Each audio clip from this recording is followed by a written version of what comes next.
Hi, I'm Mayor Mike Walsh, and I'd like to welcome you to the Mayor's Corner, being brought to you from the Crest Family Library in downtown De Pere. This is a monthly program where we will be providing you with information about city programs, pertinent issues, and things that may be of interest to the community. I will be interviewing individuals in an effort to give a first-hand perspective of concepts, ideas, and involvements of a particular subject. Our topic today is Celebrate De Pere, and my guests are Brenda Gauger, President of Celebrate De Pere, and Carl Castelic, Vice President of Celebrate De Pere. Welcome, Brenda and Carl. Thank you for coming. Thanks for having us. In talking with you, it seems like it might be a good idea to go a little bit more in depth as to what Celebrate De Pere is, how it helps the community, and some of its little-known aspects along with the schedule of events. Brenda, for our viewers, could you please tell us what the mission of Celebrate De Pere is? The mission of Celebrate De Pere is for all of our nonprofit groups. We have 9 nonprofit groups that are at the park. It's for them to raise money to be able to put back out into the community, but our main focus is for the veterans. Can you also explain how Celebrate got started? Celebrate got started with the 100th anniversary of the city of De Pere, and that was back in 1990, and from there it evolved into that was a one-day event. Now it's evolved into a 3-day music event. Families come down and have a lot of fun. And it's been very successful too. It has been. I know it takes a lot of planning to put on this event, and it is done by the Celebrate Committee. Could you kind of tell us who's all on the Celebrate Committee? There are actually 18 volunteers that are on the committee. They range from people all over the community that have special ways of being a part of it that help bring out all the different aspects that you see down at Celebrate De Pere. Carl, I know Celebrate helps the community in many ways. One very important way is monetarily. Out of curiosity, since Celebrate De Pere has taken over, how much money has been raised and donated over the past 7 years? Well, due to the help of our sponsors and to the hard work of all the nonprofit groups that are down there over the weekend, the Celebrate De Pere has actually raised just over $500,000, $501,000 over the past 6 years. So that doesn't include before that, but it's an incredible amount when you really think of it that it's a 3-day festival. It really is. What other ways does Celebrate help the community? Well, having a festival of this size, we average somewhere between 25 to 30,000 people over the weekend. And it does help attract people to the downtown De Pere area to see some of the different businesses and different attractions that are available here within De Pere as well. I know a lot of communities would kill to have 30, 40,000 people in the downtown, and even if it's just to show it off and pass through, it's just a tremendous number of people to get here. Correct. With Celebrate being on Memorial Day weekend, is there any special recognition given to our veterans? Well, since it is Memorial Day weekend, we do have a focus throughout the entire weekend on our veterans. Starting right from the fact that all veterans get in free to the event throughout the weekend.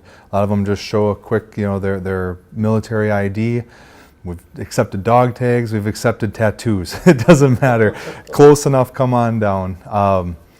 Obviously the Desert Storm veterans have a tent here. They raise funds for their group. Throughout the weekend we also have a Veterans Memorial tree that will be near the front gate area where people can come down, write their loved one's name on a yellow ribbon tied to the tree. That tree will then also be part of our Memorial Day service, which happens about 12:30 on Monday, which is just an incredible service that's grown throughout the year, over the years. Yeah, I know you take part in that and help us out with that, which is great, but it's a heck of a tribute to all of the veterans that have served our country. I have had the honor and privilege of participating in that ceremony every year. I guess I would recommend to people to come down to the park immediately after the parade because it is such a moving ceremony, and you know, it really honors the veterans past and present, and I think it's just tremendous that you do that for the community. Brenda, are there things that people need to be aware of before they come down to the event?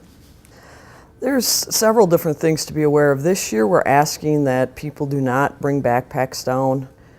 We're going to be checking diaper bags, and if you're going to carry a purse down, a small purse would be a good thing to carry down with everything that's happened lately. We're just asking that no backpacks come down. We're also going to, this year, more than ever, be checking for IDs. If you're going to drink, you need to bring your ID down to the park. It goes from 21 on up to 101. So Grandma and Grandpa, you're going to have your ID if you want to drink. Well, I guess that includes me because I'm not quite 101, but I'll...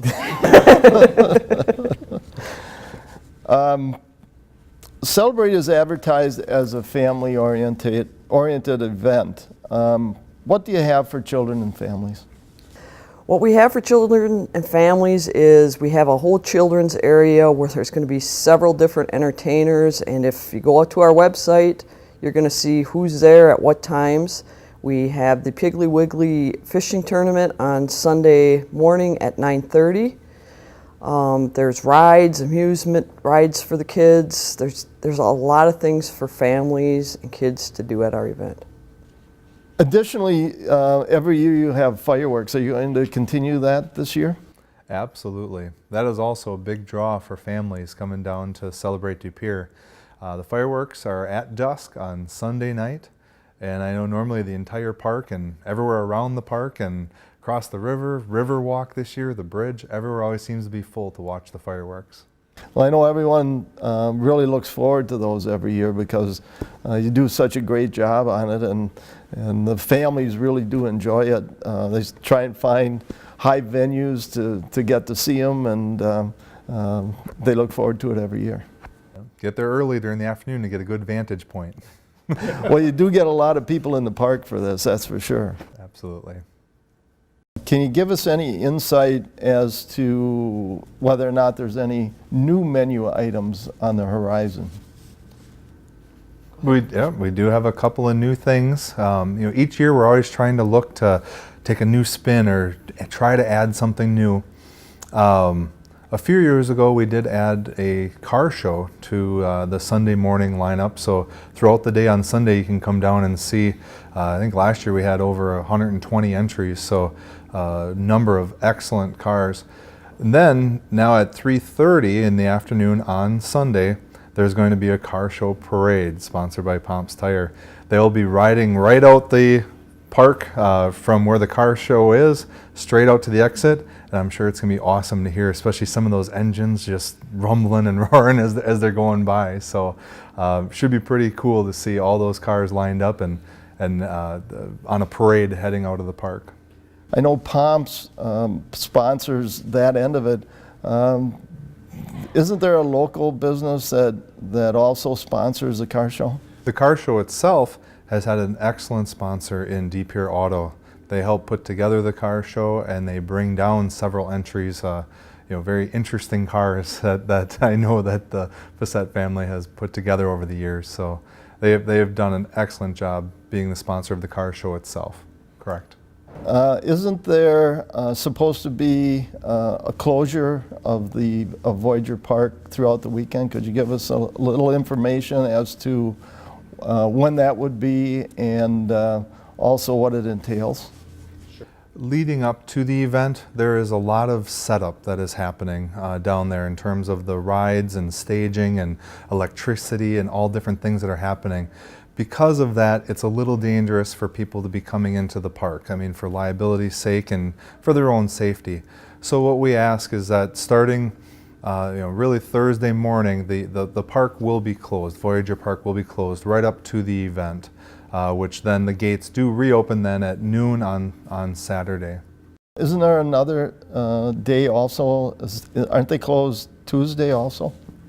Oh, well, after the event, correct. I'm sorry. Right. Yep. Tuesday is still cleanup day, and there's a lot of things, a lot of moving parts still, obviously being cleaned up and moved out of the park as well. So, With the days that leading up and after the event, where the park is closed, is the Riverwalk closed at that time too?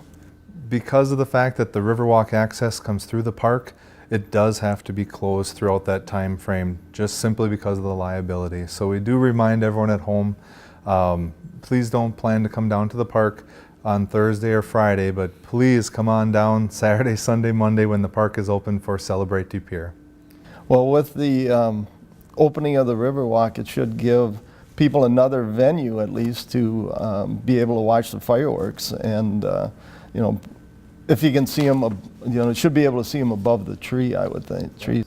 The Riverwalk will be open all throughout the same hours that Celebrate De Pere is open, so please, yeah, that would be great. They'd be able to come on down with regular admission and check out the Riverwalk. So Brenda, can you tell us any of the bands that are going to be, as far as the national acts, going to be down at Voyager? On Saturday, Sammy Nanas is going to be down there. He is formerly from the Bodines, and he, I believe, is going to be singing about 14 of their original songs that he wrote.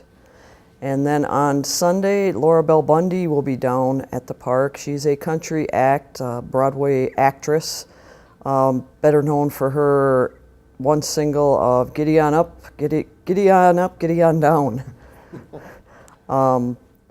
And then we've got several local acts that'll be down there, and those are all listed out on our website.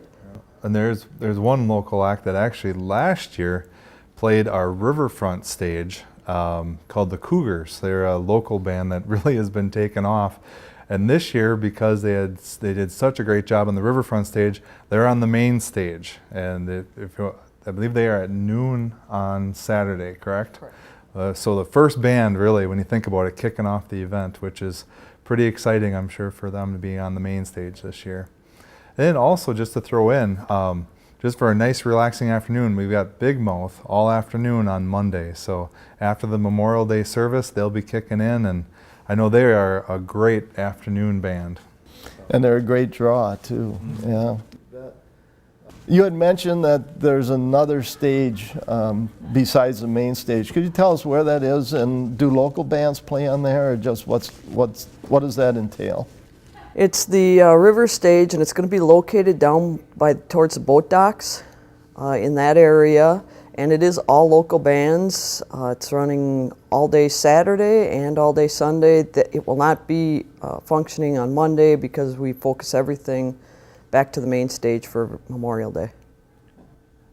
Brenda, what other events are happening that people may be interested in? There are several events going on during the weekend. At 2 o'clock on Saturday, it's called Redneck Regatta. It's a cardboard boat race that's sponsored by Bay Area Granite Marble. And that is always a fun event to watch to make sure people don't sink in their cardboard boats. We've got Marketplace that goes on the whole weekend. He has like over 30 different vendors that he's got going in there. There's several items. The second stage will be running all weekend, playing songs and stuff in between the main stage. There's just several things going on. If you go to the website, once again, you're going to see all the different things that are going on. With the cardboard boats, I hope you have some rescuers available, because I don't think they go too far, do they? There's always a team ready. There's no doubt. So, one of the prerequisites isn't that you have to know how to swim, is it? They have life preservers on. I know there's one other thing that goes on because I helped start it, and that's the Christie race. Can you give us any information on that? Sure, the Christie's race. I know the staging and setup area happens right by the main gate of Celebrate De Pere at the corner of Williams and Front Street. And that's where they have their sign-in and t-shirt pickup. That is 9 o'clock on Sunday morning. I believe they start registration at 8 though, so race actually starts at 9. Then it finishes up at the top of the hill, kind of in behind Bank Mutual, up in that parking lot up that way. So Christie's Race, I believe, has their own website, so if anyone's interested in signing up, they can go check it out. Do you happen to have any information about the De Pere Kiwanis Memorial Day Parade, like the start time, the route, or when the bridge closes? It is going to be on Monday. It starts at 10 o'clock. The bridge closes at 9. I believe their lineup starts at West De Pere High School and goes up to 5th Street to Main Avenue across the bridge, and then they turn north on Broadway and go down to the corner of Cass Street where it ends. Kiwanis puts on just a tremendous parade. I think they've been doing it for like over 50 years, and I think the crowd gets bigger every year too, because not only do they have the candy, but they have excellent entertainment and things to see in it. And we hope that everyone that's watching the parade will actually follow the end of the parade right into the park and be a part of that Memorial Day service. Great. Carl, in order to make money on this event, you need to be a little creative in getting help to offset some of the costs. I imagine sponsors are a big part of your event. Well, the bottom line is that still to put the festival on, there's some fixed costs involved, obviously. So what we do is go out and talk to different businesses out in the community and ask them to be sponsors of different parts of Celebrate De Pere. The money that is raised through sponsorships helps defray some of those fixed costs, so therefore all of our nonprofit groups can make more money for their individual charities and for all the nonprofit work that they do. This year we are lucky enough, for 5 years in a row, we've had Community First Credit Union be our main event sponsor. I just so appreciate the fact that they have kicked in and helped us out 5 years straight. Brenda, just a couple of logistical questions, I guess. With all this entertainment and family fun, what is the cost of admission for the 3-day event? Is there a 3-day pass like you used to have, or is it only daily? It's daily passes, and those are available at Community First and Festival Food and Pack and Ship in De Pere. And it's $5. It's $5 to get in. Children 8 and under are free all weekend. And then if you're buying your ticket at the gate, up till 7 o'clock, it's $5. At 7 o'clock, it goes to $10. So that's a change from the past. Correct. When does the park open each day, and does the entertainment start right away when it opens, or? The park is opening on Saturday at noon and on Sunday at 11 o'clock. And the bands start on Saturday at 12:30 and on Sunday at 1 o'clock. Carl, I know one service you provided in the past that seemed to go over pretty well was the trolley service. Will that be offered again this year?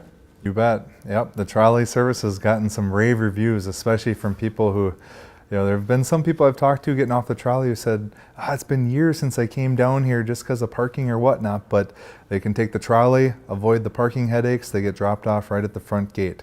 We will be running 2 trolley loops this year. One going to the west side, which will stop at Sidekicks, which is the trolley sponsor, and also at Buddha's Still, which is in the Nicolay Square on the west side. Then on the east side, we'll be running a loop that goes out and stops at Chicago Street Pub and also at Greystone Ale House. And those will be a continuous loop running from 5 until midnight on both Saturday and Sunday nights. Is there like a certain time period where you've got it set for, like say, pick up at 2 o'clock in the afternoon, and then the loop comes back like a half hour later? Is anything like that? Or? Well, they both are running on about a 20-minute loop. So I look at it this way: if someone stops in at Chicago Street Pub at 5:10, that bus should be back around by 5:30 to pick them up and drop them off at, at the main gate. So basically a 20-minute loop on both sides of the river. Like I said earlier, I know Celebrate De Pere takes a lot of planning, and I imagine you take a little time off after the event, but then do you start the process right away, or do you, take like 6 months and then start up again? The process has already started for next year. Normally we get a month, maybe 2 months off if we're lucky, if we're not in depth already into planning, and we just keep going.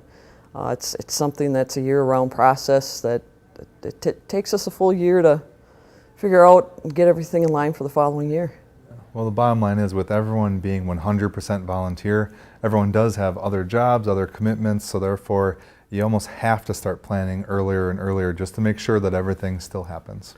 Well, I don't know. Brenda told me that it's a full-time job for her, so I don't know. Seems that way. How can people become involved either on the committee or as a volunteer for next year's event? They could call there's a phone number on the Celebrate De Pere website.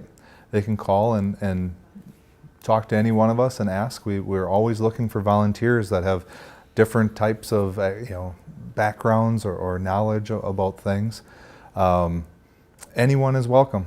We always appreciate new blood, new volunteers to help out. So that would probably be the easiest step. Just call the number that's on the website and say you'd like to volunteer, and we'll get you involved. So is there anything else that you'd like to add? I think we've hit just about everything. Thank you. Could you give us the times and dates again, and also what the website is where people can go out and check the venue out? Sure. Memorial Day weekend, Saturday starting at noon, Sunday starting at 11, and Monday right after the parade, which is normally about noon. Everything will be running and ready to go. Our website, www.celebratedepere.com, has all the information out there. Our schedules, times, listings, hotels, you name it. Everything's out there that anyone could possibly need to know about the festival. Well, we're just about out of time, so I'd like to thank Brenda Gauger and Carl Castelic for providing us with information about Celebrate De Pere. Thank you, Brenda and Carl. We really appreciate it. Thank you. And good luck on the event. Appreciate it. Well, this concludes the Mayor's Corner. Thank you for watching, and until next time, I'm Mayor Mike Walsh.